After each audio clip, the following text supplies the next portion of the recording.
Avant de commencer la deuxième table ronde, je tenais simplement à vous présenter la personne qui va l'animer, à savoir Anne-Marie Viossa, qui est membre du conseil d'orientation de l'IEC. Elle mène un travail considérable au sein du planning familial, essentiellement autour de la sensibilisation au comportement sexiste auprès de jeunes en milieu scolaire ou non scolaire d'ailleurs. Elle mène une action importante également en direction de personnes invalides, des groupes de parole sur la sexualité, des ateliers d'écriture, la création d'outils supports pour aborder auprès de personnes en situation de handicap léger, comme auprès de personnes en situation de polyhandicap lourd, la problématique de la sexualité, et à ce titre, elle est membre du collectif Handicap, Sexualité, Dignité. Elle aura la lourde tâche d'animer cette deuxième table ronde de cet après-midi des Assises, consacrée à l'égalité filles-garçons. C'est difficile, mais possible. Intervenants, je commence par Gaël Pasquier, qui est professeur des écoles et directeur d'une école maternelle dans le Val-de-Marne. Il mène actuellement un doctorat sous la direction de Nicole Mosconi, consacré aux enseignantes et aux enseignants de l'école primaire travaillant sur l'égalité des sexes et ou des sexualités. Il a écrit divers articles, comme promouvoir d'autres modèles dès la maternelle dans les cahiers pédagogiques en 2011. Les expériences scolaires de non-mixité, un recours paradoxal dans la revue française de pédagogie, etc., etc. Vous retrouverez sur le site de l'IEC toutes les bibliographies de nos intervenantes et intervenants. Je devais dire, avant de commencer, donc je dis, avant d'aller plus loin, qu'il y a une erreur sur la communication pour la conférence de Christine Delphi samedi. Ce sera rue d'Ulm à 14h, rue d'Ulm à l'école normale. Et l'autre chose qu'il faut dire avant de commencer aussi, c'est qu'il y a un pot à la fin. Donc ne partez pas, il y a le pot à la fin. Voilà Gaëlle. Je n'ai rien oublié, ça va. Sandrine Marot est professeure en psychologie. Pardon ? On dit maîtresse de conférence.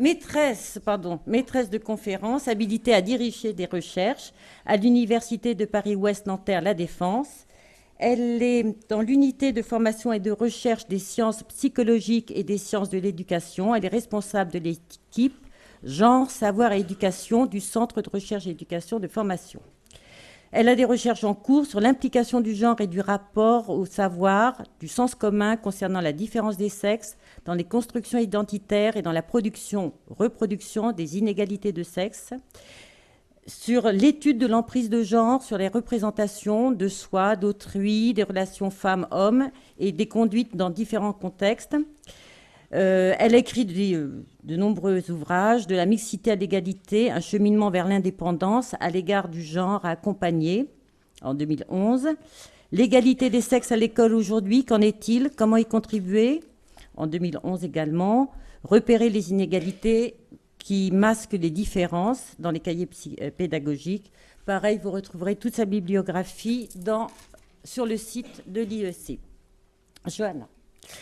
Johanna, après des études en sciences sociales et politiques à l'Université de Strasbourg, puis au Boston College aux États-Unis, tu as effectué tes recherches sur l'institutionnalisation de l'égalité des genres au niveau supranational à la division pour l'égalité des genres de l'UNESCO et au sein du Comité économique et social européen. Aujourd'hui et depuis septembre 2009, tu es chargé de mission départementale aux droits des femmes et à l'égalité des Hauts-de-Seine. Cette mission, placée auprès du directeur départemental de la cohésion sociale, a pour objectif de mettre en œuvre la politique de l'État au niveau déconcentré en matière de l'égalité entre les femmes et les hommes dans la vie professionnelle, économique et sociale, la promotion des droits et la lutte contre les violences sexistes. Geneviève. Alors Geneviève, tu es agrégée d'histoire. Tu as coordonné la recherche action éduquée par la diversité en Europe entre 2006 et 2009 à l'échelle européenne de la Commission européenne et portée par la Fédération des AROEFN, c'est-à-dire Fédération des œuvres éducatives et de vacances de l'éducation nationale. L'ouvrage « Éduqué par la diversité en Europe » est édité en 2010 aux éditions L'Harmattan dans la collection « Éducation comparée » dirigée par Dominique Groux. D'autre part, au sein toujours de la FOEVN, Fédération des œuvres éducatives et de vacances de l'éducation nationale, tu es chargé de la mise en œuvre des sessions de formation interne auprès du réseau des permanents des associations régionales des AREOVN. Tu as récemment coordonné avec Isabelle Collet de l'Université de Genève le dossier Filles et garçons à l'école, numéro 487, est paru en février 2011. À partir du 1er juillet 2011, dégagé de tes fonctions à l'Éducation nationale et disponible pour te consacrer à des missions d'organisatrice de recherche, tu as des projets de consultant formatrice à l'égalité femmes-hommes, filles-garçons.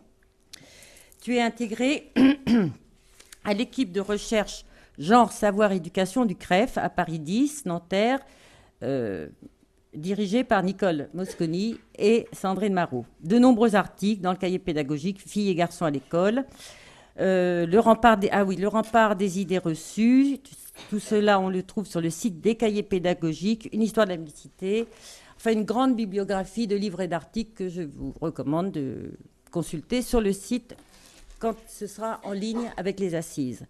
Donc on a vu l'égalité au niveau de la crèche, avec des acteurs de terrain, des politiques et des chercheuses. Maintenant, on va faire un petit saut. Alors, un petit saut en maternelle, un petit saut en collège, un petit saut en lycée. On va voir comment on peut conjuguer l'égalité après la crèche. Nous, ton parcours, qu'est-ce qui t'a mené à travailler sur l'égalité filles-garçons ? D'abord, je crois que c'est un jeu d'interaction entre ma sensibilité, mes intérêts, ma propre éducation, et puis des rencontres qui m'ont entraînée vers cette réflexion. J'ai réalisé après coup que, bon, d'abord, pour mes études, lorsqu'il a fallu que je choisisse un sujet de maîtrise, je voulais travailler sur le Moyen-Âge, mais aussi sur les femmes et sur la médecine. Donc, je me suis retrouvée avec à traduire, transcrire un manuscrit sur les maladies des femmes et sur des conseils de beauté. Bon, je m'en suis rendu compte après coup. Et puis après, je suis devenue professeure. Je suis allée dans l'Ain, dans un lycée en ZEP. Puis ensuite, après, j'ai été nommée à Corbeil dans un lycée ZEP aussi, donc zone d'éducation prioritaire en banlieue parisienne. Donc des publics de ZEP, mais en même temps très différents. Bon, comme professeure, j'avais pas vraiment conscience dans mes pratiques de ce que je faisais pour l'égalité, si ce n'est que je cherchais... j'étais éprise de justice. Je voulais être un professeur juste. J'étais aussi féministe finalement, mais sans vraiment le savoir. Dans les années 2000, là, au moment où il y a eu ce grand débat sur les signes ostentatoires religieux, j'étais à Corbeil. Et là, ce sont des élèves qui sont venus me chercher, parce qu'à Corbeil, il y avait eu un reportage qui avait fait du bruit qui s'appelait « Quand les filles mettent les voiles ».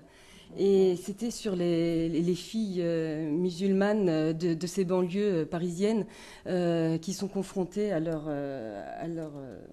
identité de filles, de musulmanes qui sont entre la cité et le lycée, et qui sont venues me chercher pour me dire « il faut qu'on en parle, il faut qu'on en parle ».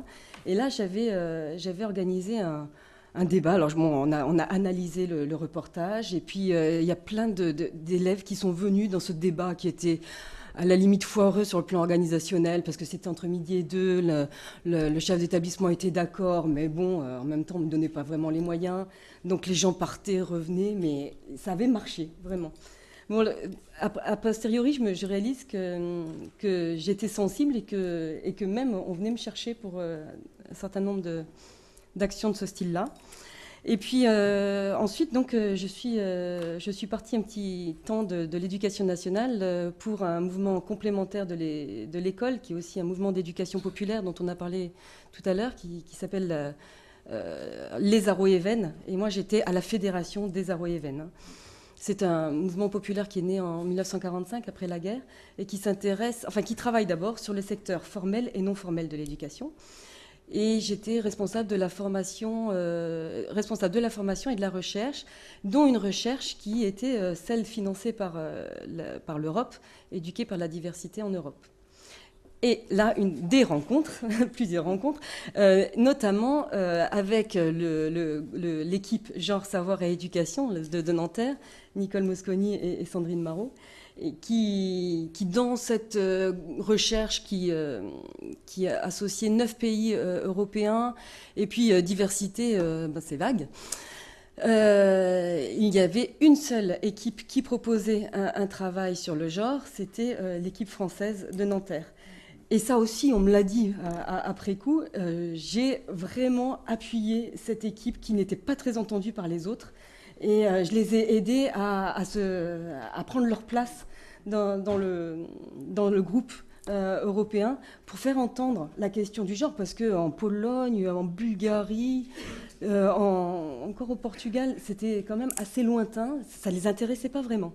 Mais on a quand même réussi à faire des animations, puisque c'était une recherche-action, en Italie notamment, ou même en Bulgarie, dans des lycées. Donc on a pu faire bouger des lignes, en tout cas. Donc ça, c'était une rencontre importante pour le parcours qui a suivi. Et puis, mais par leur intermédiaire aussi, Isabelle Collet m'a proposé donc, de coordonner, puisqu'on n'a pas arrêté d'en parler, ce cahier pédagogique qui est sorti en février 2011 et qui regroupe en fait des articles de quasiment tous ceux qui sont là à cette table et d'autres qui sont dans la salle, je crois. Donc voilà, sur le parcours à la Foéven. Et puis ensuite, je suis retournée au lycée. Et là, avec quand même un autre bagage, bien décidé à prendre en compte dans mes pratiques la question de l'égalité des filles et des garçons. Alors, j'ai par des petites touches, en faisant attention à parler des filles, des garçons, des voisins, des voisines, en les valorisant, en valorisant les personnages historiques, la place des femmes en histoire, par exemple.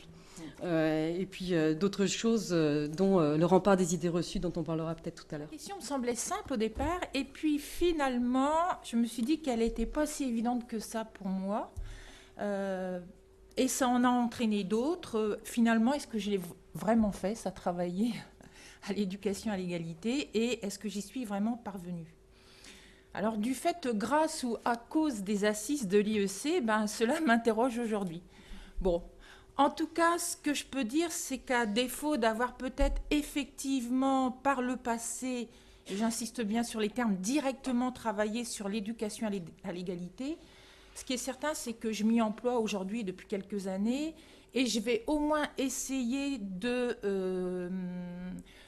vous faire partager, de repérer comment j'en suis venue à m'intéresser à cette question, parce que finalement, en travaillant à ces questions-là, ça m'a aidé à comprendre un peu mieux et ça vous aidera à comprendre comment j'y travaille aujourd'hui.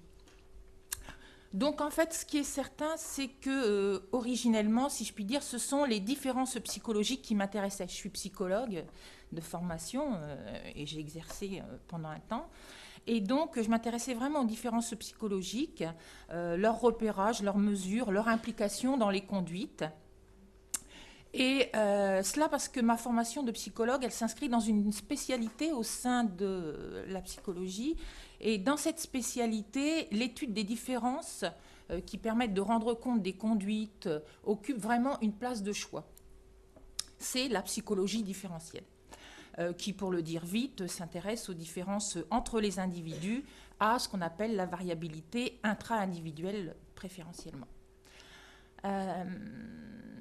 Mais en fait, je dois bien reconnaître que mon intérêt initial pour les différences, en particulier concernant les filles et les garçons à l'adolescence, ne s'articulait pas à un questionnement en termes d'égalité.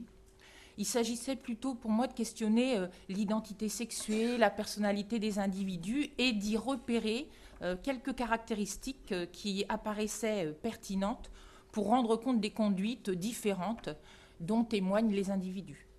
Donc dans cette période-là, je m'intéressais beaucoup aux travaux de Monet et Stoller, des psychologues qui ont travaillé sur la construction et les troubles de l'identité sexuée. Donc tout ça, ça me passionnait.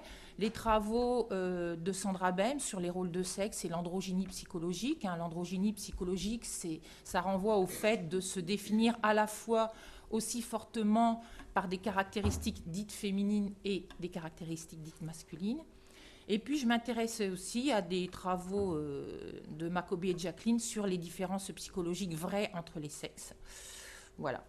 Mais j'avais déjà, je dirais, malgré tout, le souci de l'utilité des recherches que j'effectuais Et en plus, on était à une époque, c'était fin des années 80, début des années 90, où on s'agitait beaucoup sur la question des choix d'orientation des filles, qui étaient présentés comme manquant de diversité. Voilà, ça n'a pas beaucoup changé. Hein. En plus, j'avais comme directeur de recherche depuis quelques années Michel Huttot, qui était professeur au CNAM et qui dirigeait alors l'INETOP, l'Institut national d'études du travail et de l'orientation professionnelle. Et donc, tout ça ensemble m'a amené à réaliser une thèse qui s'efforçait simplement de préciser le poids de déterminants psychologiques dans le choix d'une orientation scolaire et professionnelle de type scientifique, et cela, bien sûr, dans une perspective comparative entre les filles et les garçons. Alors, bien que j'ai été confrontée dans ce contexte-là, de l'orientation du travail, etc., à de nombreux chiffres, même si on pouvait le regretter, il y avait beaucoup de données qui, malgré tout, n'étaient pas sexuées. Mais enfin, bref, on était confrontés à de nombreux chiffres. Et cette époque-là est quand même pas si ancienne. Ce ne sont pas ces chiffres qui m'ont conduite à m'intéresser véritablement à l'idée d'inégalité dans ma réflexion. Ce qui m'a vraiment amené à m'interroger en termes d'inégalité, ce sont divers écrits. D'abord des écrits qui questionnaient, critiquaient l'usage de la variable sexe dans les recherches en psychologie. Ce qu'on pourrait faire aujourd'hui, d'ailleurs, dans une certaine mesure, avec le terme genre. Puisque maintenant, il y en a même qui parlent de variable genre. Bon. Donc, il y avait tout un tas de travaux sur l'usage de la variable sexe dans les recherches en psychologie. Alors, on reprochait un usage automatique de cette variable, un usage qui n'était pas pensé, qui n'avait pas vraiment de fondement théorique. Et je pense en particulier aux travaux de Marie-Claude Hurtig et Marie-France Pigevin. Et puis, dans le même temps, associé à ces critiques, commençait à diffuser tout un tas d'articles d'origine anglo-saxonne et traitant notamment du genre en tant que concept charnière permettant d'articuler les recherches sur les différences de sexe d'une part, donc champ dans lequel j'étais déjà, et celle sur les effets de la bicatégorisation de sexe, qui était vraiment un courant de recherche important en psychologie sociale. Bon, bref, là, vous voyez, on avait deux thématiques bien identifiées du point de vue de l'université et qui apparaissaient comme des recherches scientifiques, ce qui n'était pas vraiment le cas de la question de l'inégalité de sexe, qui fait toujours un peu sujet militant. Et d'ailleurs, j'ai soutenu mon HDR, mon habilitation à diriger des recherches il n'y a pas longtemps, en juin 2010, et on m'a encore demandé comment est-ce que je faisais la part des choses entre mon travail scientifique et mes attitudes militantes dans mes travaux de recherche. Donc ça revient toujours.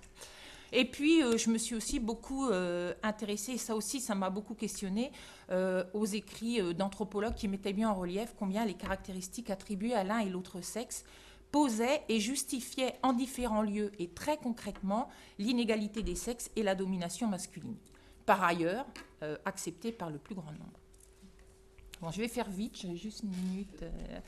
Et puis enfin, dernière source, qu'est-ce qui m'a amené à travailler sur l'inégalité des sexes, ce sont les travaux de Christine Delphi, justement, et de Nicole-Claude Mathieu. Et ce qui m'intéressait particulièrement dans leurs travaux, c'est le fait qu'ils inversent l'effet et la cause, et qui posaient les inégalités comme source de différence, et non pas les différences comme source d'inégalité. Et tout ça, ça m'a permis de porter un autre regard sur ces différences entre femmes et hommes, différences classiquement exacerbées et idéalisées dans le sens commun, et à m'y intéresser non pas à ces différences, non pas en tant que facteur explicatif des conduites individuelles, mais en tant qu'avantage que représentait, voilà, ça c'est important, en tant qu'avantage que représentait la croyance en de telles différences dans la perpétuation des inégalités.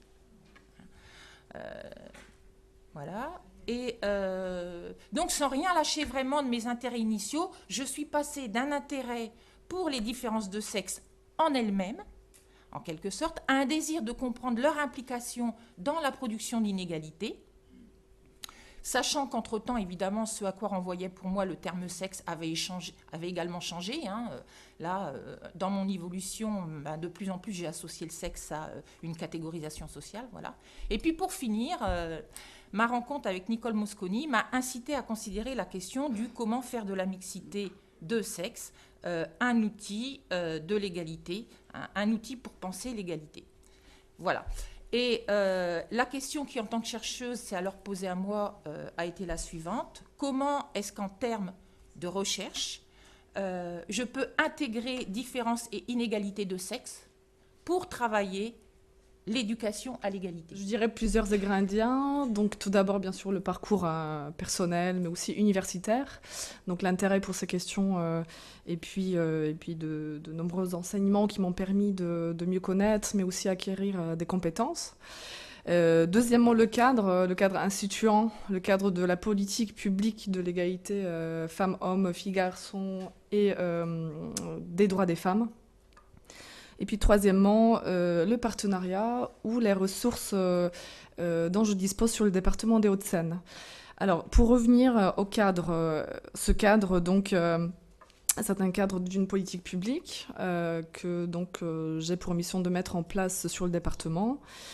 Un cadre qui en fait puise tout d'abord dans des textes que vous connaissez, je pense, le plan interministériel de lutte contre les violences faites aux femmes, qui prévoit la mise en place des actions de prévention et de l'éducation à l'égalité, justement dans ce but de prévenir les violences faites aux femmes, les violences sexistes. Hein. C'est donc l'analyse qu'on a des violences faites aux femmes.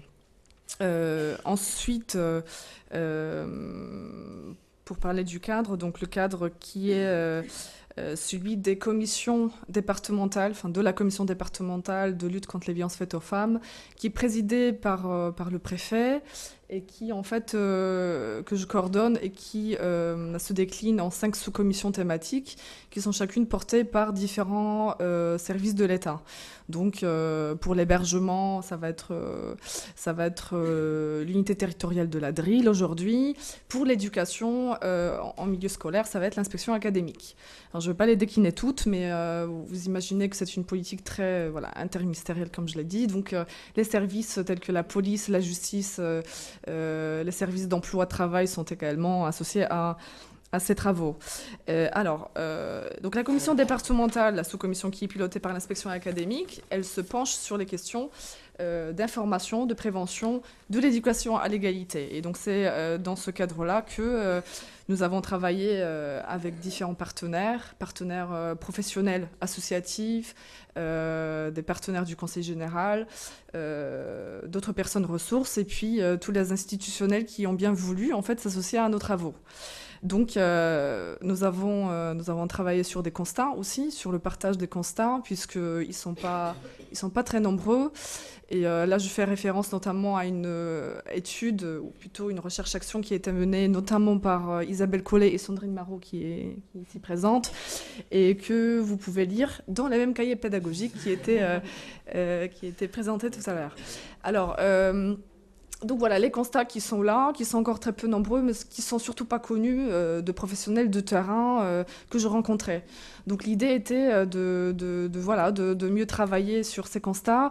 Je vous rappelle, cette enquête portait sur les violences sexistes au collège. Et que finalement, en travaillant sur une recherche-action, le mur des idées reçues, le travail par questionnaire auprès des élèves, mais aussi des adultes, des professionnels, nous a permis de mieux mobiliser en fait les partenaires. Donc, on n'a pas fait d'enquête finalement quantitative comme c'était prévu. On n'a pas construit de questionnaire très précis. Comment permettre aux professionnels d'identifier les violences sexistes au collège pour les faire remonter donc aux institutions, l'inspection académique en l'occurrence. Ce qu'on a fait, c'est de mettre en place une action qui a mobilisé et sensibilisé et a impulsé une prise de conscience de l'équipe pédagogique. Voilà, c'est ce qui s'était produit. Et du coup, on a choisi de plutôt nous lancer vers cette piste-là.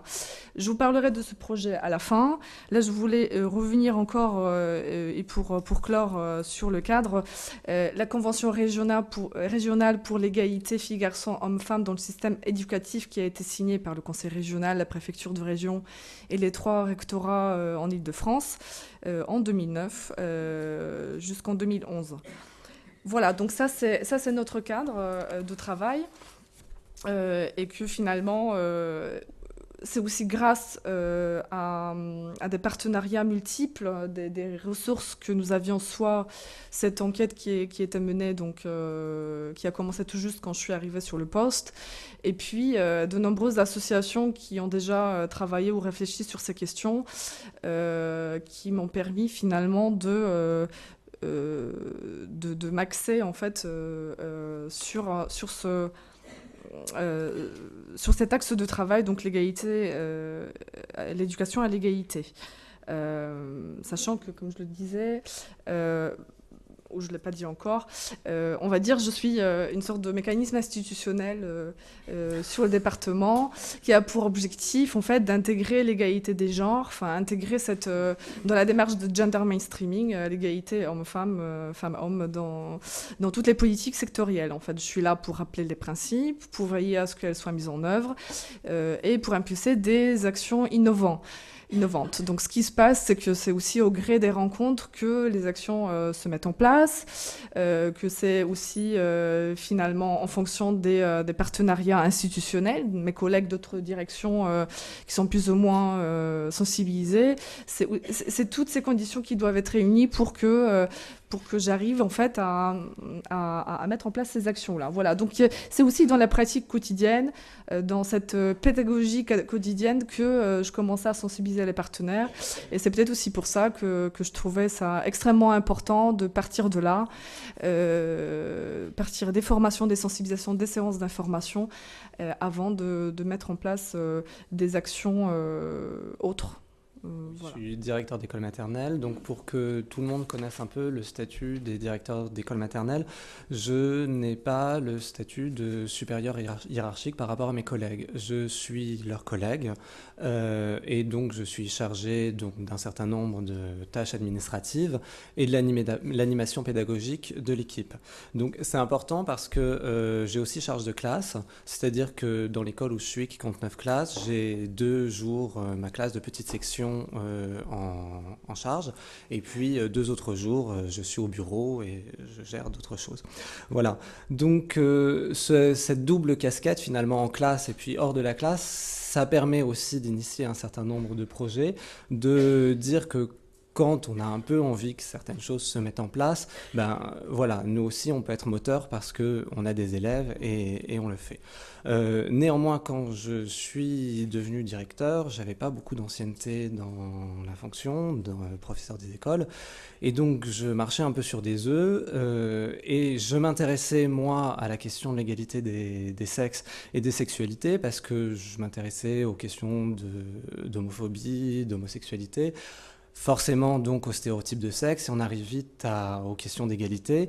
Et puis j'avais eu la chance quand j'étais entré à l'UFM de tomber au moment de faire mon mémoire professionnel sur une enseignante que ces questions-là intéressaient. Alors pas du tout sur un plan féministe, je pense pas qu'elle l'était, mais ce qu'elle trouvait assez stimulant et pertinent, c'était de se poser la question de l'enseignement volontaire de valeurs dans le cadre de l'école républicaine, ce qu'on appelle un peu l'éducation A, donc qui peut être aussi bien l'égalité des sexes, la lutte contre l'homophobie ou le développement durable.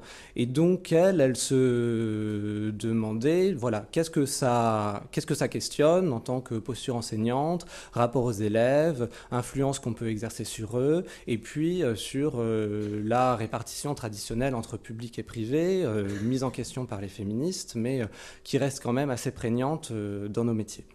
Donc c'était des questions assez intéressantes parce qu'on voit que aujourd'hui, quand des parlementaires comme Christine Boutin essayent d'attaquer certaines directives ministérielles, les manuels ou la polémique qu'il y a eu autour du baiser de la Lune il y a 2 ans, c'est sur cette question de neutralité. Christine Boutin disait justement que ce type de projet éducatif bafoue le principe de la neutralité de l'enseignement public en s'immisçant dans la conscience et l'intimité des enfants sans égard à les responsabilités éducatives des parents.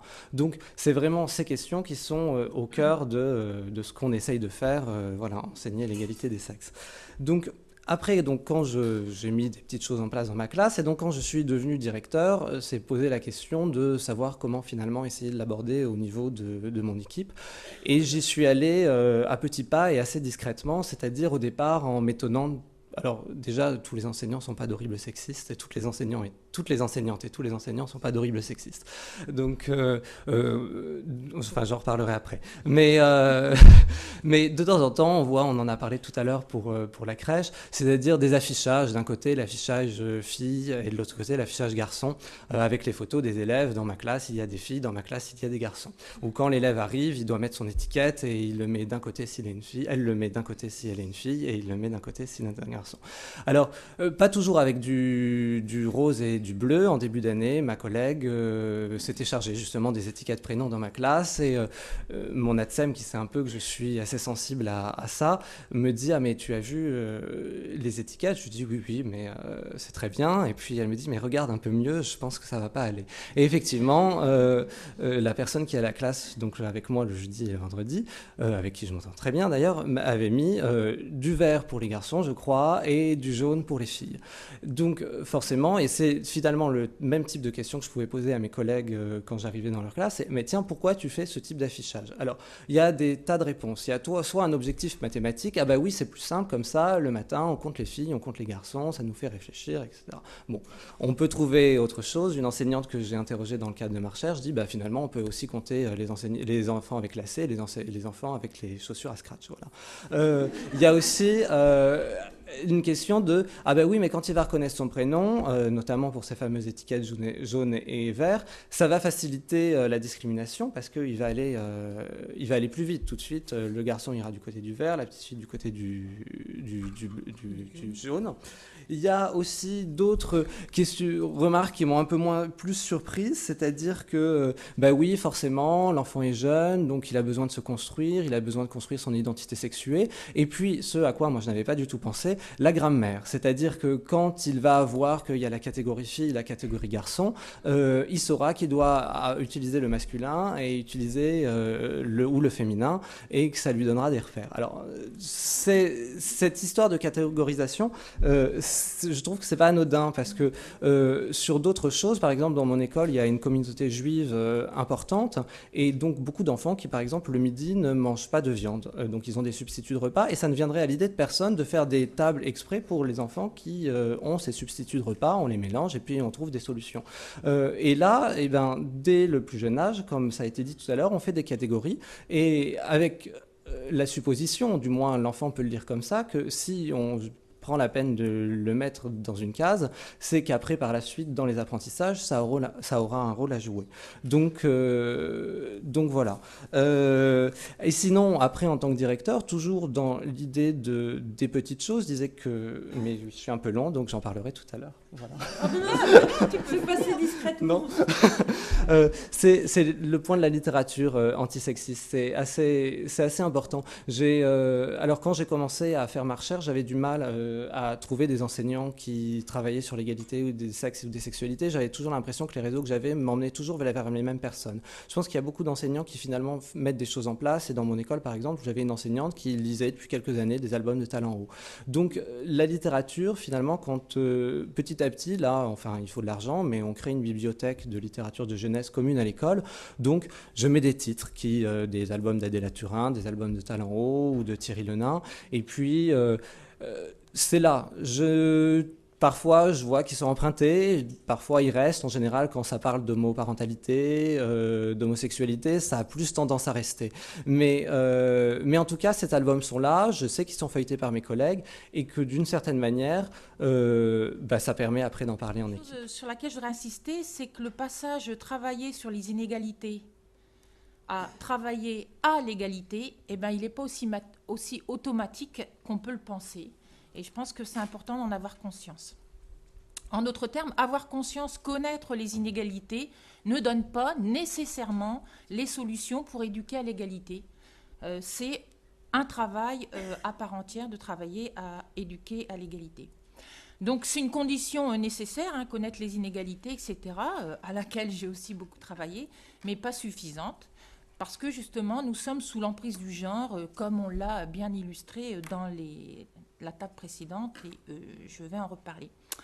Donc, quels travaux de recherche j'ai pu mettre en place pour travailler l'éducation à l'égalité ?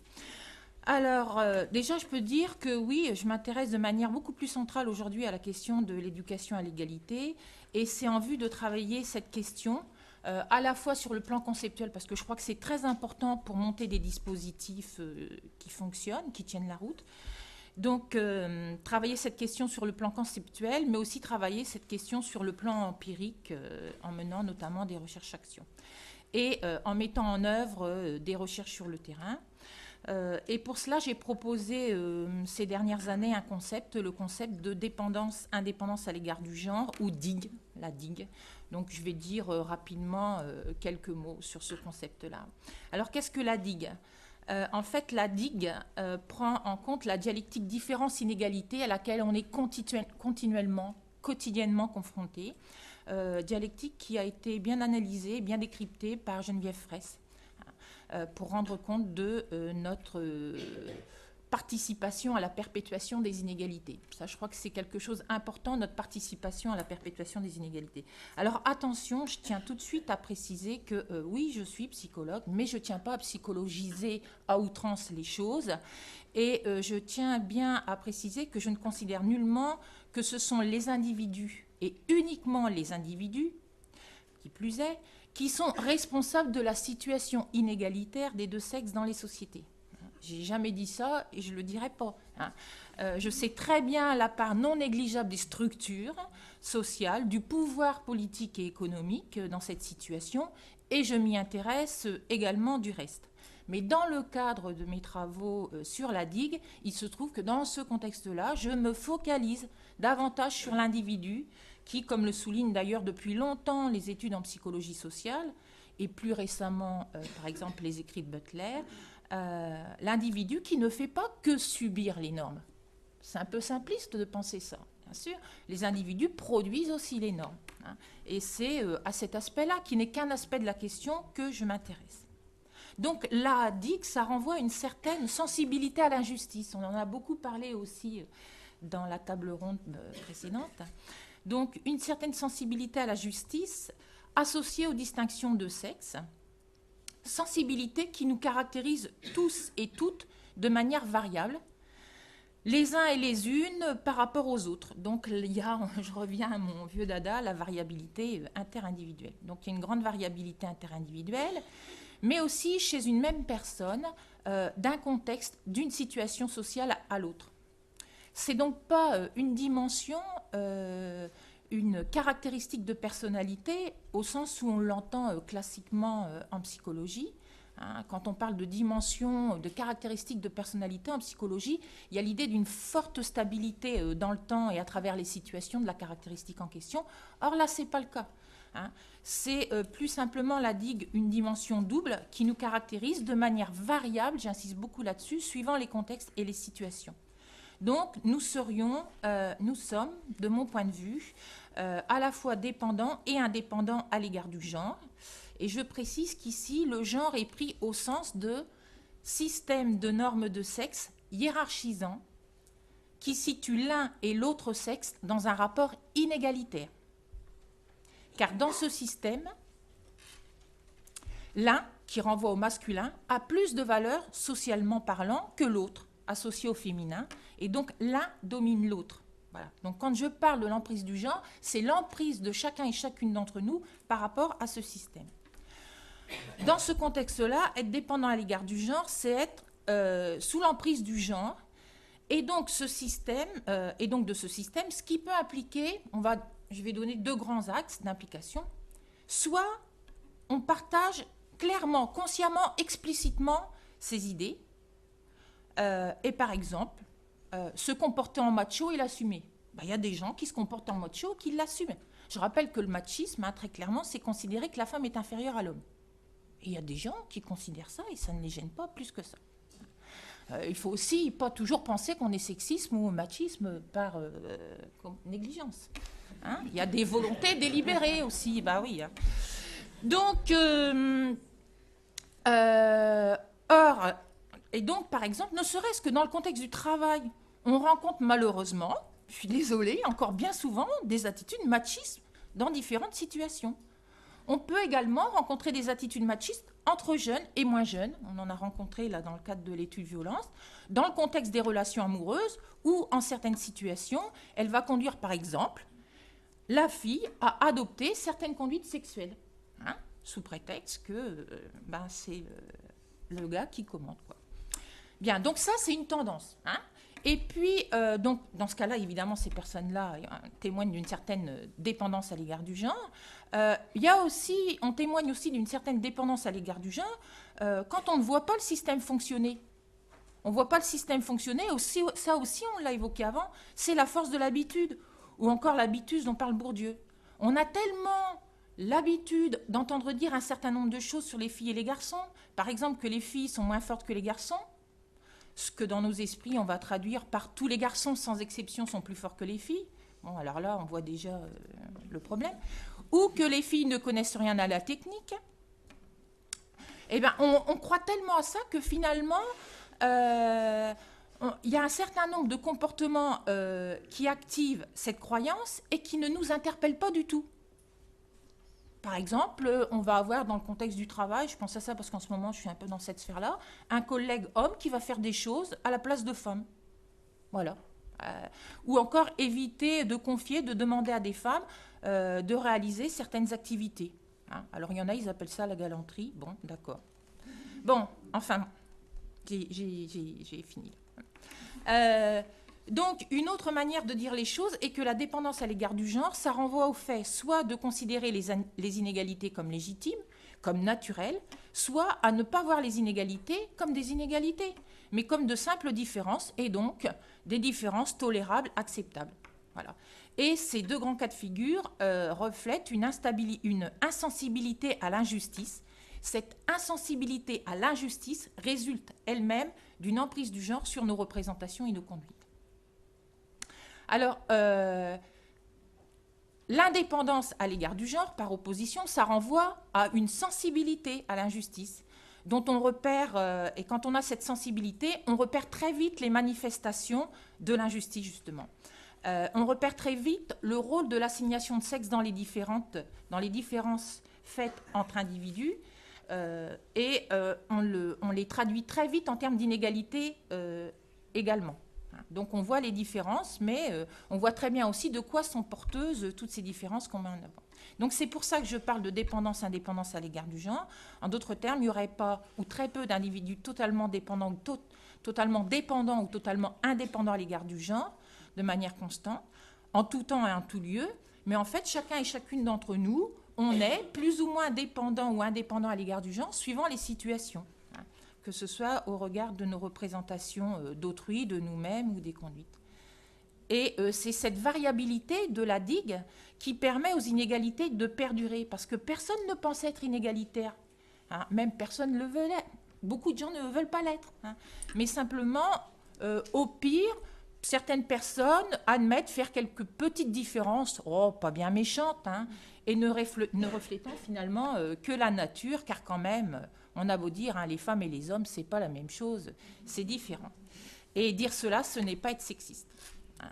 Donc, idéologiquement, la plupart des personnes sont contre les inégalités, mais pour les différences. Et chacun et chacune peut aisément donner des exemples de sa contribution à l'égalité. Moi, j'entends souvent dire, quand je travaille sur ces questions de l'égalité dans l'entreprise, par exemple, des hommes qui disent « Ben non, moi, pas du tout, je ne suis pas sexiste, moi, je suis pour l'égalité. D'ailleurs, à la maison, c'est moi qui fais la vaisselle. » Tout est dit. Voilà. Donc, bref, au-delà de ces petites vignettes de la vie quotidienne, hein, je dispose aujourd'hui d'un cadre conceptuel bien posé concernant la digue et je travaille à son opérationnalisation donc dans un certain nombre de recherches-actions, mais aussi à travers la mise au point d'un outil qui permette son évaluation afin non seulement de montrer sa pertinence, mais aussi dans l'avenir de travailler à l'éducation à l'égalité des sexes et donc à combattre l'emprise du genre. J'ai quitté l'éducation nationale en juin 2011 et je suis en train de m'inventer une reconversion professionnelle qui s'appuie sur mes différentes expériences, mes convictions. En tant qu'auto-entrepreneuse, j'ai 3 pistes de reconversion. Bon, déjà, un site internet qui s'intéresse à la recherche, en tout cas, qui propose de devenir une bibliothèque des mémoires de maîtrise et de master 2, de master de recherche, et essayer de faire une bibliothèque qui permette d'éditer et de publier ces travaux. Et il y a une entrée études genre. Mais ce qui nous intéresse ici, c'est plutôt les deux autres pistes. C'est que je me suis positionnée comme coordinatrice de projets et de recherche. Et là, je travaille pour l'ANEF, l'Association nationale des études féministes, qui est en train de rédiger un livre blanc des études féministes en France. Et d'ailleurs, je vous invite à regarder. Il y aura un colloque le 9 décembre pour faire un peu l'état des lieux des études féministes en France. Donc là, c'est de la coordination de recherche. Dans cette piste-là, eh bien, je développe le projet et cet outil que l'on a créé ensemble avec Sandrine, qui s'appelle le rempart des idées reçues. Donc c'est un outil pédagogique, une animation pédagogique que l'on veut diffuser, éditer. On va s'associer avec un mouvement complémentaire de l'école. On va être appuyé par le centre Hubertine Auclair. Mais en même temps, la promotion de cet outil nécessite aussi de l'accompagner de formation. Donc c'est ma troisième piste de reconversion, c'est de devenir consultante à l'égalité homme-femme et à l'égalité filles-garçons dans le secteur scolaire, le secteur social. Et bon, j'avais assez envie de rentrer dans l'entreprise, dans le monde de l'entreprise. En tout cas, ce que je réalise, parce que je démarre juste, c'est qu'il y a de la demande et que je peux sans doute y répondre, en tout cas pour le moment, je sens qu'il y a des possibilités dans cette orientation de formation et d'aider et d'accompagner pour que les personnes qui éduquent, qui enseignent, qui forment aient un bagage et une réflexion et qu'elles pensent en fait l'égalité filles-garçons, comment fonctionne la mixité, etc. Tu peux pas nous en dire un peu plus sur ce rempart ? Oui, si, ouais. Alors, c'est un outil pédagogique. L'idée, c'est que les différences fabriquent des inégalités. Et donc, on propose à des jeunes, ça marche bien aussi avec des adultes, mais il s'adresse plutôt à des adolescents collège. On a testé avec des élèves de 5e, comme avec des élèves de terminale. Je l'ai davantage testé en milieu scolaire qu'en milieu non scolaire, mais ça peut très bien fonctionner aussi dans des groupes de jeunes, de colonies de vacances, de centres de loisirs, etc. Donc ça dure environ 2 fois 2 heures. Un premier temps où l'on fabrique un rempart des idées reçues. Donc en fait, les jeunes sont mis en équipe. Ces équipes sont sous-divisées en groupes non mixtes à certains moments de l'animation pour que les filles puissent parler des garçons et que les garçons puissent parler des filles.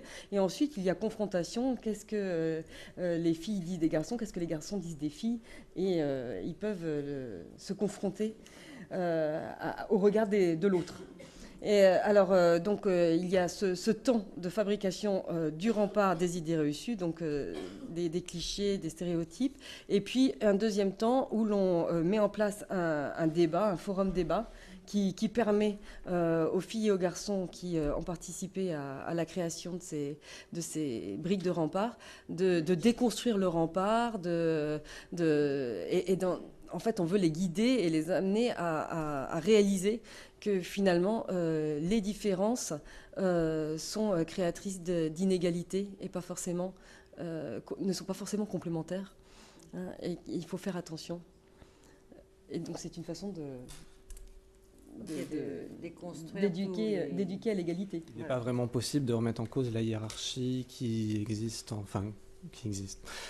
entre les hommes et les femmes, sans questionner les normes de sexe. Et dans les normes de sexe et les stéréotypes de sexe, il y a l'idée que pour être un homme, il faut donc être fort, s'intéresser aux voitures et devenir un père de famille et aimer séduire les femmes. Inversement, pour une femme, être disponible pour les hommes et aimer les séduire aussi. Donc, il y avait l'idée que, à partir du moment où on questionne ces normes, forcément, on questionne aussi la contrainte à l'hétérosexualité dont parle Adrienne Rich, et donc on essaye d'ouvrir d'autres possibles pour tous les individus, y compris les enfants. Dans leur futur. Donc, j'ai vraiment voulu lier les deux parce qu'il me semblait vraiment que de toute manière, à partir du moment où on parle de modèle pour les enfants, il est vraiment important donc de passer de l'un à l'autre. Quand on parle d'homophobie, on parle à la fois d'hostilité vis-à-vis des homosexuels, mais aussi d'hostilité vis-à-vis des personnes qu'on suppose être homosexuelles, qu'elles le soient ou non, mais parce qu'elles ont un certain nombre d'attitudes qu'on attribue tout simplement à l'autre sexe. Donc, moi, donc, les enseignants que j'ai rencontrés, c'est des enseignants qui travaillent soit sur l'un, soit sur l'autre, parfois sur les deux, c'est pas toujours évident. Et ce qui m'intéressait de voir, ou plutôt d'entendre, puisque je les interroge, c'est qu'est-ce qu'ils mettent en place dans leur classe et quelles sont les solutions qu'ils trouvent ou ne trouvent pas parfois. Donc, avec l'idée donc de voir, oui, ce qu'il y a. Et au départ, la plupart me disaient, mais finalement, je ne fais pas grand-chose, c'est très diffus, je ne l'ai pas vraiment pensé, je fais des choses, mais comme ça, en parler, c'est compliqué, c'est du quotidien. Et effectivement, c'est au départ beaucoup du quotidien. C'est savoir, par exemple, réagir en cours de récréation quand des petites filles ou des petits garçons viennent se plaindre. Alors, des petites filles, ben tiens, il m'a soulevé la jupe. Et une enseignante me dit, mais petit à petit, je me suis rendu compte que c'était moi qu'on venait voir. Parce qu'il y avait un lien qui se mettait en place, les autres ne réagissaient pas, mais moi je réagissais, donc petit à petit il y avait un lien de confiance qui se mettait en place entre cette enseignante et les élèves, qui soit de sa classe ou pas de sa classe. Un autre qui disait ce qui est bien avec madame Untel, c'est que c'est un petit garçon qui dit elle punit autant les filles que les garçons, donc avec l'idée que la punition c'est pas toujours pour les mêmes, et que c'est pas toujours le cas dans les autres classes, du moins cet enfant avait perçu les choses comme ça. Donc effectivement c'est très diffus, mais il y a une relation de confiance qui se met en place, ce qui fait que parfois quand il y a des problèmes que l'enseignant essaye de résoudre, je pense à une enseignante qui avait un élève extrêmement turbulent qu'elle n'arrivait pas à gérer. Un jour, c'était une classe de CM2, elle lui demande « J'aimerais bien que tu me mettes par écrit pourquoi, que tu essayes de m'expliquer. » Et cet enfant avait une attitude très combative, des insultes, pédé, enculé, bagarreur. Et donc, il lui a écrit tout simplement, et sans doute parce qu'il a senti qu'il y avait une confiance très forte qui était possible, parce que j'ai peur d'être homosexuel, ou d'aimer les garçons. Je ne sais plus exactement quelle était sa formulation et telle que me l'a rapporté l'enseignante. Mais toujours est-il qu'on était vraiment là dans quelque chose d'extrêmement intime, et que, au quotidien, ces enseignants avaient réussi à bâtir ça. Alors après, c'est vrai que c'est un travail quotidien dans le cadre de la classe, sur les interactions, par exemple, sur la manière dont on parle aux élèves, donc interroger de la même manière filles et garçons, enfin interroger plus les garçons que les filles comme on le constate dans la plupart des recherches, mais ces enseignants n'ont pas des trouvailles toutes faites, ça y est, j'ai trouvé la solution. C'est un travail, une vigilance de tous les instants qui, de temps en temps, rencontre un certain nombre d'échecs, des enseignants qui se disent « Ah ben oui, tiens, aujourd'hui, cette année, j'ai une classe plus dure et je me rends compte que malgré moi, c'est les garçons que j'interroge parce que c'est aussi un moyen de les contenir. » Donc, comment petit à petit essayer de remettre ça en cause sans perdre le contrôle de la classe ? En essayant parfois de lâcher prise et en reprenant sur d'autres choses. C'est aussi de voir de quelle manière elles insèrent ça dans le travail disciplinaire. Tu parlais tout à l'heure de l'histoire, alors finalement l'histoire c'est peut-être là où les choses sont le plus évidentes pour ces enseignantes et ces enseignants, parce que il y a eu des programmes en 2002 qui parlaient justement de la femme exclue du vote, c'était une question d'histoire contemporaine, la femme exclue du vote est inférieure juridiquement. Donc, petit à petit, c'était dans les programmes, ces enseignantes, beaucoup s'en sont emparées et elles savent comment l'intégrer, c'est un savoir qui est légitime, on peut le transmettre. La littérature de jeunesse, c'est déjà moins évident parce qu'il faut constituer un certain nombre de corpus et quand on fait ça, on a l'impression de travailler spécifiquement dessus, de faire un peu plus d'éducation civique qu'on ne fait de français ou de littérature et de ce fait-là, on arrive dans un emploi du temps avec une surreprésentation de l'éducation civique par rapport aux autres matières et on se dit qu'il y a quelque chose qui cloche. Donc la question de la légitimité et des priorités des objets, des savoirs enseignés en classe est vraiment une question très très prégnante pour ces enseignantes et ces enseignants, et surtout la manière dont elles ont l'impression que c'est perçu par leur hiérarchie. J'ai une enseignante qui me dit de manière extrêmement intéressante, alors elle travaille dessus, les textes officiels, elle les connaît, mais elle me dit je pioche dedans un peu, je pioche en fait là où ça m'arrange. Mais quand elle me parle de son inspectrice, elle me dit finalement on peut pas trop travailler dessus parce que on a une inspectrice qui est très très à cheval sur le respect des programmes.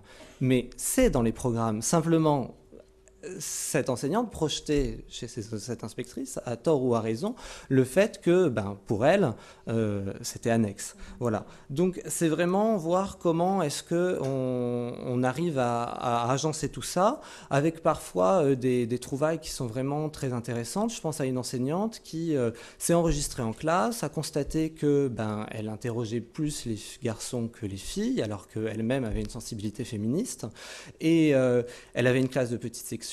Et puis après, donc, elle est allée voir ses élèves un jour en regroupement. Elle leur a dit vous savez, je vous ai interrogé. À votre avis, qui est-ce qui, quand je vous interroge, est-ce que j'interroge qui est-ce qui parle le plus? Donc chacun avait son avis et elle les a associés à sa recherche en disant voilà ce que j'ai trouvé et donc à partir d'aujourd'hui, et on va vraiment commencer aujourd'hui, on va essayer alors au départ en institut tu as un tour de parole, et puis après, avec d'autres petites astuces qu'elle a mis en place avec des élèves de 3 ans. Donc, c'est vraiment l'idée que des recherches finalement assez complexes peuvent être accessibles à des enfants de cet âge. De la sous-commission dont je vous parlais tout à l'heure, la sous-commission départementale qui est copilotée avec l'inspection académique des Hauts-de-Seine, qui nous a permis en fait de réfléchir sur les besoins, mais aussi les outils pour mettre en place des actions de l'éducation à l'égalité et de la prévention des comportements et des violences sexistes. Et donc c'est grâce à cette réflexion-là que nous avons pu soutenir et puis aussi mieux accompagner un projet qui a été développé en 2010-2011 sur la boucle nord des Hauts-de-Seine. Donc c'est un projet innovant et multipartenarial autour du monologue de Dario Fo et Franck Aramé, Une femme seule, mais aussi autour du documentaire interview qui a été fait avec Françoise Héritier. Donc c'est un projet qui est porté par la compagnie théâtrale Les Héliades dans un lieu qui s'appelle le théâtre Le Hublot à Colombes. Donc des porteurs de projets peu communs sur ce champ-là, peut-être parfois peu légitimes pour les financeurs et des partenaires institutionnels. En tout cas, une compagnie théâtrale engagée qui a souhaité, en se rapprochant de moi, des partenaires de l'éducation nationale, des collectivités territoriales, qui a souhaité donc de trouver des partenariats forts et cohérents. Ce qui s'était passé, c'est que on a donc associé à ce projet les associations du département, l'association départementale du mouvement français pour le planning familial, les centres d'information sur les droits des femmes et des familles, l'association L'Escale qui est association de la Fédération nationale Solidarité Femmes, donc qui héberge et accompagne les femmes victimes de violences, mais qui a aussi cette action de sensibilisation. Et puis des chercheurs, des personnes qui font un travail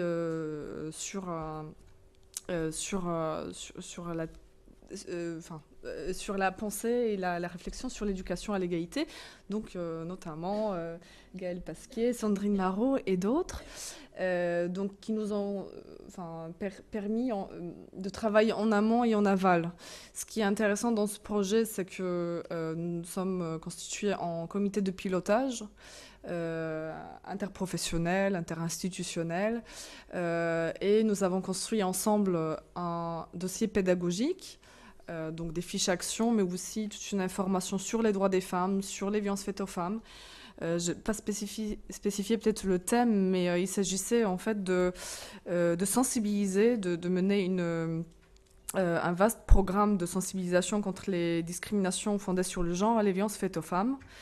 Donc ces sensibilisations étaient destinées surtout au public jeune, des scolaires, de 14 à et hors scolaire de 14 à 25 ans, puisqu'on est allé aussi sensibiliser des jeunes 16-25 ans, donc non scolarisés. Voilà, donc ce qui est intéressant, je le redis, dans ce projet, c'est que ce n'est pas une énième intervention théâtrale qui permet d'intervenir dans des établissements scolaires de manière ponctuelle. Ce qui est intéressant, c'est que c'est un projet qui dure et qui avait pour objectif de faire rentrer des professionnels qui travaillent dans des associations de manière durable. Et donc, grâce à ce médium culturel et filmique, théâtral et filmique, de permettre aux professionnels de continuer à travailler avec ces établissements scolaires. Le premier bilan a été fait en juin 2011. Ce que je peux vous dire, c'est que à ce jour, 2099 personnes ont été concernées par cette action, notamment grâce au soutien des 4 villes du département, Colombes, Clichy, Gennevilliers et Villeneuve-la-Garenne. 73 classes des collégiens et des lycéens, soit 1572 élèves ont été sensibilisés, 72 enseignants, porteurs du projet dans les classes, 119 enseignants accompagnateurs lors des représentations, 8 groupes des 16-25 ans non scolarisés, soit 89 jeunes, 12 formateurs, 9 détenus de la maison d'arrêt de Nanterre, donc jeunes hommes incarcérés, et 238 spectateurs lors des représentations grand public et 235 spectateurs au domicile. Voilà, bon, plein de chiffres pour dire que c'est un projet qui avait de l'ampleur, qui sera poursuivi, mais qui, bien évidemment, rencontre des difficultés dans sa mise en œuvre parce que tous les partenaires ne sont pas sensibilisés, parce que nous rencontrons aussi des difficultés à financer ce projet qui est très complexe et coûteux. Donc le choix qui sera fait, et j'en parlerai peut-être plutôt dans la troisième question, ce que je peux dire par rapport à ce projet, c'est que, un dernier détail peut-être, un parcours de l'élève que nous avons construit avait pour objectif de revoir les mêmes élèves plusieurs fois. Donc au départ, les interventions qui étaient, appelées sociales, étaient mises en place par les structures associatives dont je vous parlais tout à l'heure, pour donc sensibiliser, travailler sur les stéréotypes de genre, travailler sur la prévention des comportements sexistes avec les élèves. Ensuite, l'équipe artistique du théâtre venait pour mettre en jeu certaines situations qui allaient être au cœur du spectacle, des monologues que les élèves verraient plus tard quand ils se déplaceraient dans une salle de théâtre. Et bien sûr, pendant tout ce temps-là, les enseignants étaient amenés et les équipes pédagogiques à travailler avec les élèves à partir des fiches actions qui étaient proposées dans le dossier pédagogique. Ces fiches actions portaient sur les enseignements en histoire géo, français, et d'autres, et elles étaient constituées, élaborées avec les enseignants du département. Donc il y avait cette démarche de participation qui était très importante. Voilà, donc ça c'est pour le projet des Eliades. Maintenant juste 2 mots pour vous dire rapidement quelles autres actions de sensibilisation et de formation on mène sur le département auprès des adultes.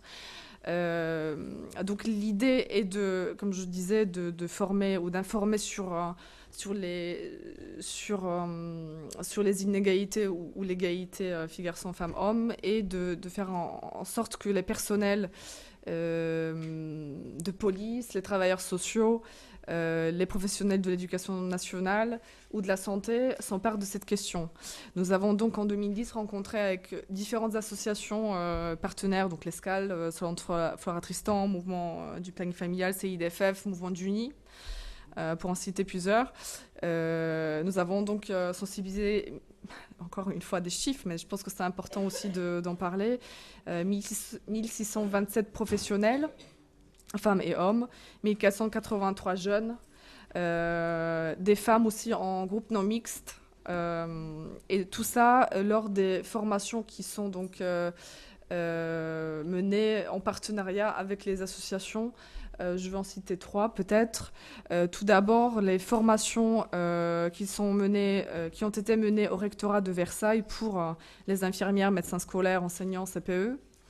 Et puis des formations des agents de police qui sont très importants.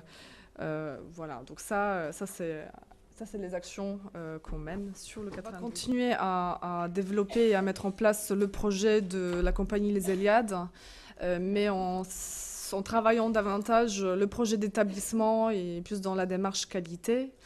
Nous allons développer ces actions aussi dans le sud du département. Donc chercher d'autres partenariats hors les territoires de la politique de la ville. Je pense que c'est très important de toucher tous les élèves, peu importe leur catégorie sociale et puis le lieu d'habitation. Donc ça, c'est notre souhait. Peut-être aussi développer des actions au niveau européen, en Belgique, en Roumanie, puisque la comédienne est par ailleurs roumaine. Donc c'est très intéressant. Un autre projet qui se fera dans le collège où la recherche-action a été menée sur les violences sexistes. Nous avons l'occasion, en fait, grâce à ce partenariat fort, de développer un projet de classe de 3e qui portera sur une action de travail, encore une fois, sur le médium culturel qui est le masque en bois, et un travail sur le corps, sur la sexualité, l'égalité filles-garçons, avec des associations notamment du Mouvement français pour le planning familial et d'autres associations d'artistes engagés. Voilà, donc ça c'est pour les 2 grands projets, mais d'autres idées sont en train de naître, notamment nous venons de mettre en place un groupe de travail qui portera davantage sur l'éducation à l'égalité auprès des tout-petits. Je pense que justement nos rencontres, les réflexions partagées, mais aussi le besoin fort identifié par les personnels sur le département ont fait que nous avons envie de soutenir et développer les actions auprès donc, des jeunes et des professionnels de la petite enfance. Nous avons un projet d'ailleurs qui va être expérimental, porté par le CIDFF de Boulogne-Billancourt, pour les CPE, C1, auprès des élèves, parents et professionnels. Et donc nous allons continuer à travailler sur une meilleure déclinaison du plan interministériel de lutte contre les violences faites aux femmes. Donc toutes les autres problématiques qui touchent l'éducation à l'égalité, c'est bien évidemment le travail sur les mutilations sexuelles féminines, les mariages forcés, prostitution, voilà, qui vont aussi être déclinés sous forme des actions de sensibilisation auprès des professionnels. Ce qui me semble important, même si c'est politiquement compliqué à porter actuellement, c'est qu'il faut absolument repenser sur cette question la formation des enseignants. On en parle, enfin repenser, non, il faut faire de la formation des enseignants, voilà. Mais actuellement, la formation des enseignants se réduit comme peau de chagrin. Donc, mais c'est justement avec, à partir du moment où on aura des gens en face de nous et que on peut expliquer ces choses-là. Alors c'est pas évident parce que je pense que comme tu le disais Geneviève, quand on enseigne, on a envie d'être un professeur juste et d'être juste dans ce qu'on fait, et que quand on s'entend dire que bah oui, statistiquement on interroge plus les filles que les garçons et qu'à un moment donné ça doit bien nous concerner, les garçons que les filles, et qu'à un moment donné ça doit bien nous concerner nous. effectivement, c'est déstabilisant et il faut forcément avoir des groupes de parole pour pouvoir en parler et le penser. Et aussi penser ce rapport au militantisme dont tu parlais tout à l'heure, parce que forcément, quand on travaille sur ces questions, on est facilement taxé de militantisme et c'est toujours quelque chose qu'il faut questionner et voir comment est-ce qu'on envisage sa neutralité enseignante justement par rapport à ce type de questions. C'est intéressant parce que quand je vois les enseignants que j'interroge, il y a un peu la peur et la crainte des parents, c'est-à-dire j'ai besoin de me protéger par rapport à eux parce que qu'est-ce qu'ils vont dire ? Concrètement, si je fais le tour de j'ai à peu près un peu moins de 20 entretiens, il n'y a quasiment aucun enseignant qui me dit qu'un jour un enseignant est venu la voir ou le voir, qu'un parent est venu le voir ou la voir pour lui dire mais qu'est-ce que vous faites là ? C'est arrivé effectivement, une enseignante a dit mais dites donc, un parent a dit à une enseignante vous apprenez à ma fille que les filles et les garçons c'est pareil, qu'il faut partager les tâches ménagères, qu'ils peuvent faire la même chose, mais chez moi c'est pas comme ça et vous êtes en train de la mettre en difficulté et de la déstabiliser et voilà. Donc cette enseignante a répondu que différentes choses, mais elle a conclu par le fait que de toute manière elle faisait son travail de fonctionnaire de l'État et que à partir de ce moment-là il n'y avait rien à dire. Mais c'est important parce que une autre enseignante qui a donné ce texte des années 70 que vous connaissez peut-être, l'histoire de Julie qui avait une ombre de garçon, à une époque le texte était épuisé, donc elle avait une version retranscrite qu'elle a donnée comme ça à lire à ses élèves, et dedans il y a un passage où Julie se masturbe et quand elle s'est rendue compte le lendemain, elle était dans un bus avec ses élèves et une petite fille qui dit « Ah mais t'as vu ce que la maîtresse nous a donné à lire hier ?» Et elle s'est dit « Mon Dieu, je vais avoir tous les parents sur le dos. » Concrètement, elle ne les a pas eus sur le dos. Ils sont pas venus la voir et voilà, et ils ont eu ce texte à la maison et les parents l'ont sans doute lu et personne n'a jugé utile de venir lui en parler. Et puis les parents dont on parle, c'est pas nécessairement des parents hostiles, c'est parfois des parents qui sont favorables à ce genre de questions. Et puis on parlait tout à l'heure des familles homoparentales. Petit à petit, il y a un certain nombre d'écoles où il y a des familles homoparentales qui arrivent et il faut savoir comment parler de ça. Alors moi dans mon école à ma connaissance j'en ai pas, mais moi aussi je pense qu'en tant que professionnel je me faisais toute une montagne de comment parler de ces questions et comment finalement impliquer les parents avec à ce que je suis en train de faire. Et puis finalement cette réunion de rentrée lors de la réunion de parents, ça m'a plus ou moins échappé, c'était pas vraiment prévu. À un moment donné, j'expliquais le travail que je faisais sur la littérature de jeunesse et notamment le fait qu'à un moment donné, on allait lire des histoires avec différents modèles parentaux, que ce soit la famille monoparentale, la famille avec la maman qui n'aime pas cuisiner, qui n'aime pas faire la vaisselle et qui n'aime pas tricoter, et puis des familles où il y avait deux papas ou deux mamans. La réunion se passe et puis arrivent les questions et un papa me pose effectivement la question, dites donc, vous parlez de sexualité à nos enfants, qu'est-ce que c'est que ça ? Est-ce que vous ne pensez pas que c'est un peu tôt ? Alors comme juste avant on venait de parler de Petit Ours Brun et que Petit Ours Brun ne lui posait pas vraiment de questions, je lui ai dit mais je ne parle pas plus de sexualité en racontant ces histoires qu'en racontant Petit Ours Brun par exemple, qui est parfois sexiste, parfois un peu moins. Et il y a un dialogue qui s'est mis en place lors de cette réunion. Et concrètement, j'ai pas eu l'impression que ça gênait grand monde. La seule chose, c'est que je pense que les enseignants ont intérêt à être bien armés pour affronter ce type de questions, parce que si on n'est pas vraiment à l'aise avec ça, effectivement, on risque de se mettre en danger. Ce qui est nécessaire de faire dans l'éducation, c'est sans doute d'articuler tous les champs de l'éducation. À la fois l'éducation formelle, l'école, l'éducation non formelle, tous les lieux d'éducation, clubs de sport, ou c'est les colonies de vacances, les centres de loisirs. Et puis il y a l'éducation informelle dont on a parlé, les familles, les parents, le quartier. Donc en fait, la sensibilisation, elle doit se faire et puis trouver des moyens d'articuler les expériences. Articulation aussi entre la recherche sur le le genre et puis les formations à l'égalité dans ces différents champs éducatifs. Alors, bon, moi, j'ai l'impression qu'il y a du possible. Hein. Je pense à la FOEVEN qui supportait cette recherche-action. Les CMEA sont aussi le centre d'entraînement aux méthodes éducatives actives, qui est un vieux mouvement d'éducation populaire et complémentaire de l'école, mais qui accompagne beaucoup aussi des formations. Ils sont liés à la formation au PAF, au plan académique de formation. Et sur la question de l'égalité filles-garçons et hommes-femmes. Donc il faut développer les formations sur ces questions-là auprès des éducateurs et éducatrices, des enseignants et enseignantes, des formateurs et des formatrices qui ont besoin d'être accompagnés, qui ont besoin d'avoir ce fond conceptuel finalement pour pouvoir après l'appliquer. C'est très difficile quand on n'est pas clair avec les définitions, et je crois que ça, c'est vraiment important. Rester sur les activités de recherche, alors je dirais qu'un premier projet que j'ai, c'est que je vais traiter toutes les données qu'on a recueillies avec Johanna, avec le hublot, là, puisque ce qu'a pas développé beaucoup Johanna, c'est qu'en fait, les jeunes voient cette pièce, ce monologue.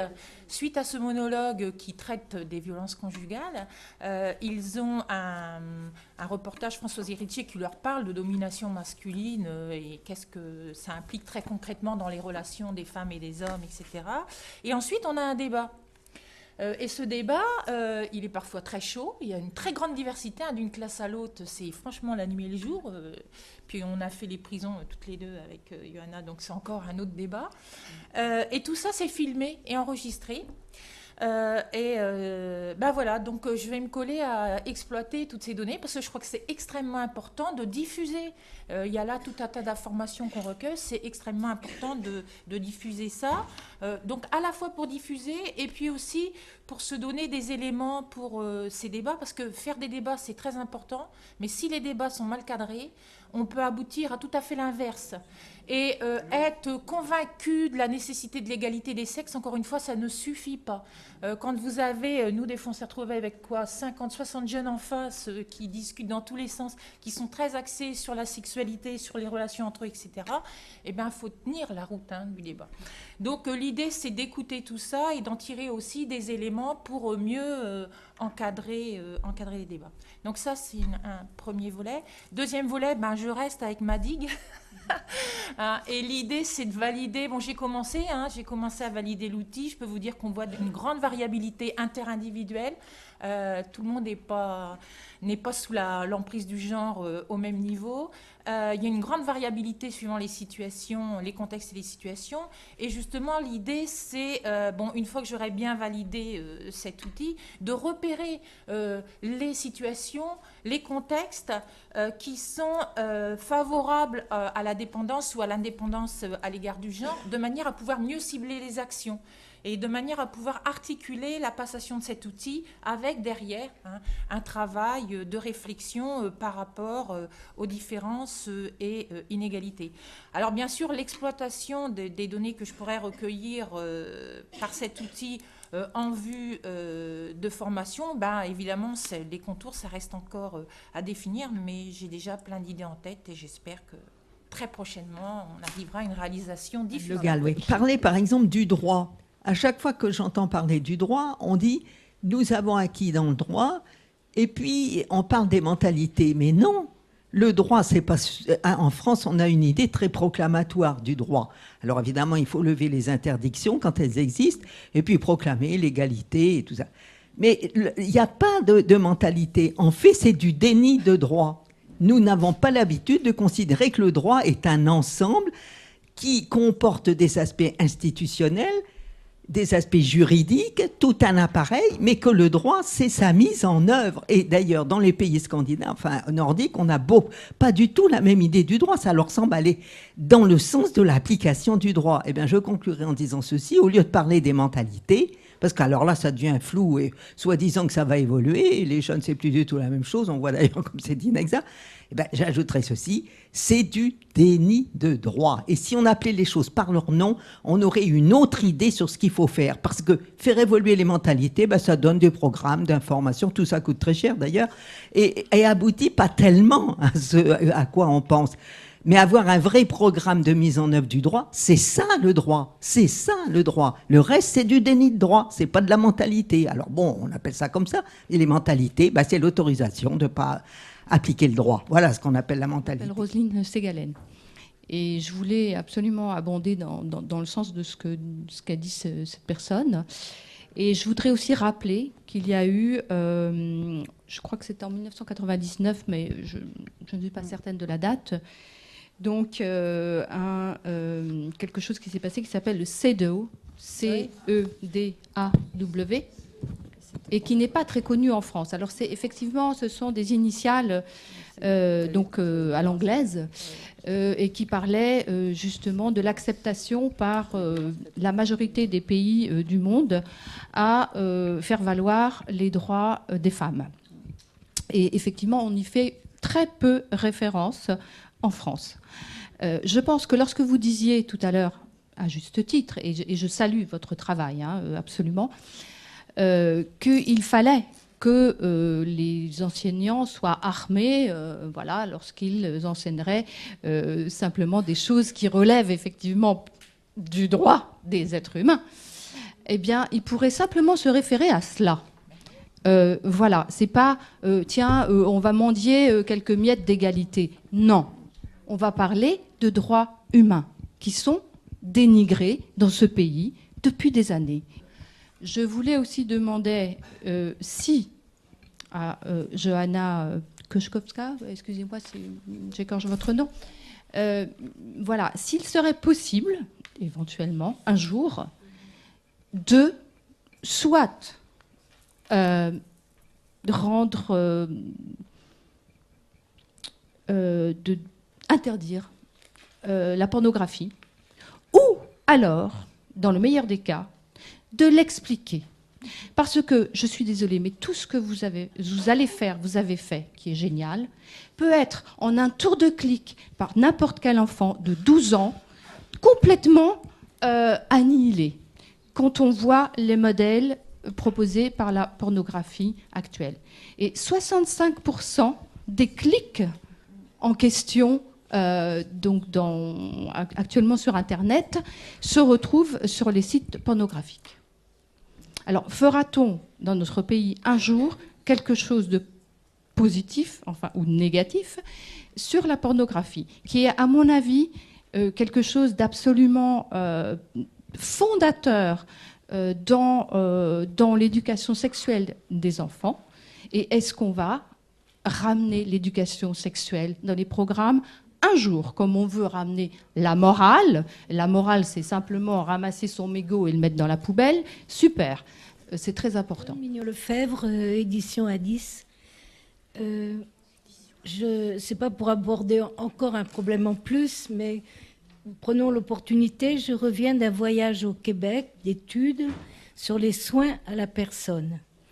Et il y a un continent noir que représente, que constituent les personnes âgées, et plus particulièrement les femmes âgées, dépendantes, aliénées, etc., à titre provisoire ou définitif quand il s'agit de la grande vieillesse. Alors, je me demande si c'est un axe sur lequel vous êtes tenté d'intervenir. Parce que là, il y a extrêmement de facteurs discriminants dans le traitement notamment de l'âge. Maya, j'ai été très intéressée par ce que vous avez dit par rapport au Conseil général des Hauts-de-Seine, mais je m'interroge sur le choix de certains conseils généraux d'avoir des chargés de mission ou pas sur cette question-là. Donc ça, c'est une première interrogation. Deuxièmement, j'ai travaillé dans une autre région que celle-ci, en Rhône-Alpes, où on avait développé, il y a une dizaine d'années, des maisons d'égalité femmes-hommes. Je ne sais pas où elles en sont aujourd'hui, parce que j'ai quitté la région, mais c'était un champ qui était travaillé au plus près des communes, etc. Et ma troisième question, c'est aussi de me dire, c'est cet axe-là, l'égalité femmes-hommes, filles-garçons, elle est aussi traitée en transversal dans les contrats urbains de cohésion sociale. Donc tout ça, ce qui me perturbe un petit peu, c'est de me dire, on n'en est pas encore à capitaliser tout ça, puisque on vit des expériences comme les Hauts-de-Seine, par exemple, comme quelque chose. Bon, c'est vrai que vous y passez beaucoup de temps, beaucoup d'argent, c'est bien.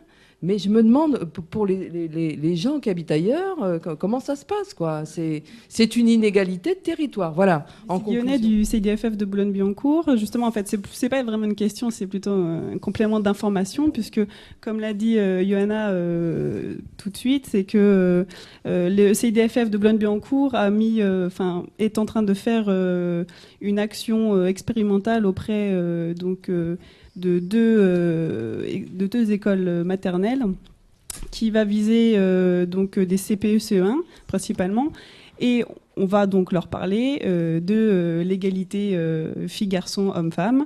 Donc cette action elle est plus large, donc ça sera tout ça autour d'un outil qu'on est en train de créer actuellement, d'un outil fait d'images où on va essayer d'inverser les stéréotypes, où ils vont essayer de deviner qu'est-ce que fait la maman en cachant une partie de l'image, mais en fait cette partie d'image n'est pas stéréotypée au sens qu'on pourrait le penser.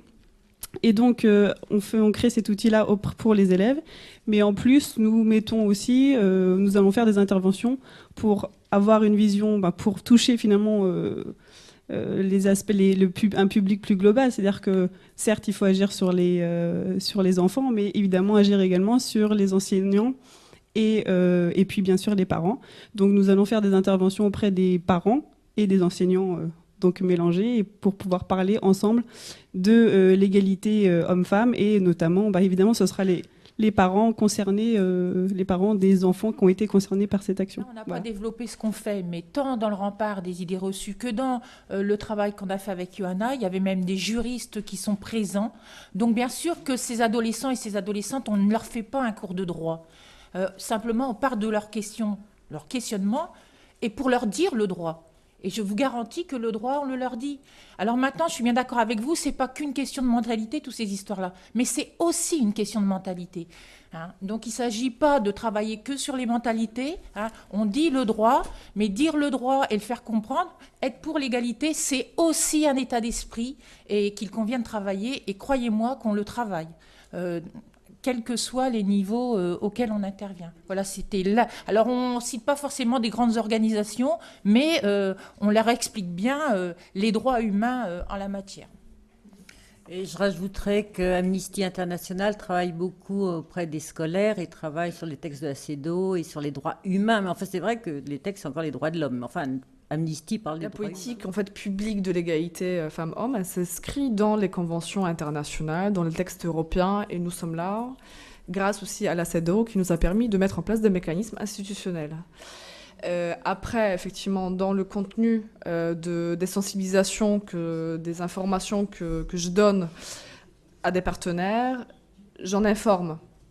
Et les juristes, notamment des CIDFF ou d'autres professionnels, d'autres structures qui sont là pour accompagner la mise en place des projets, rappellent le droit.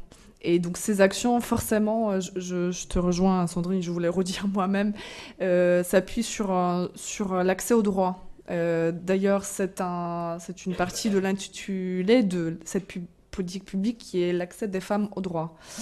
En pratique, mais forcément, il faut d'abord connaître ce droit, et donc on informe aussi des professionnels. Alors, la question de...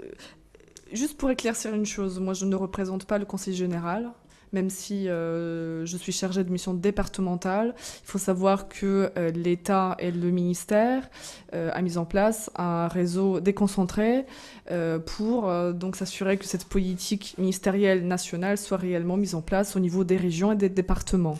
Donc je travaille pour la politique, pour la mise en place de cette politique publique de l'État.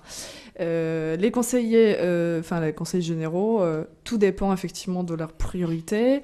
Moi, je suis là pour travailler avec eux, pour intégrer la question du genre dans leur politique. C'est vrai que c'est assez disparate en fonction des territoires, c'est aussi disparate en fonction des communes. Enfin, je veux dire, c'est pas du tout une question qui est uniforme. Et vous avez raison de pointer cette question du droit. C'est tout à fait intéressant, la remarque sur le droit. Néanmoins, j'ai l'impression que ça ne dispense pas d'un travail sur les mentalités, notamment pour les enseignantes ou les enseignants. C'est-à-dire que si à un moment donné vous n'avez pas identifié que dans votre pratique courante vous interrogez plus les garçons que les filles, ou que dans votre bibliothèque de classe il y a 80% des héros qui sont justement des héros et pas des héroïnes, bref, vous n'avez pas l'impression d'avoir des pratiques inégalitaires. Vous avez l'impression, en toute bonne foi, de traiter également les filles et les garçons, alors que concrètement, ce n'est pas le cas. Donc il y a bien un moment donné, il faut travailler sur cette identification des inégalités dans le cadre de la pratique quotidienne, sur l'identification des stéréotypes. J'ai envie de rebondir sur l'inégalité territoriale. On la retrouve aussi, cette inégalité, dans la prise de conscience par ceux et celles qui dirigent les établissements, les lieux d'éducation, les lieux d'enseignement. Et s'il n'y a pas prise de conscience de ceux et celles qui prévoient les formations, il n'y a pas de formation, il n'y a pas de pensée. Donc finalement, il y a inégalité.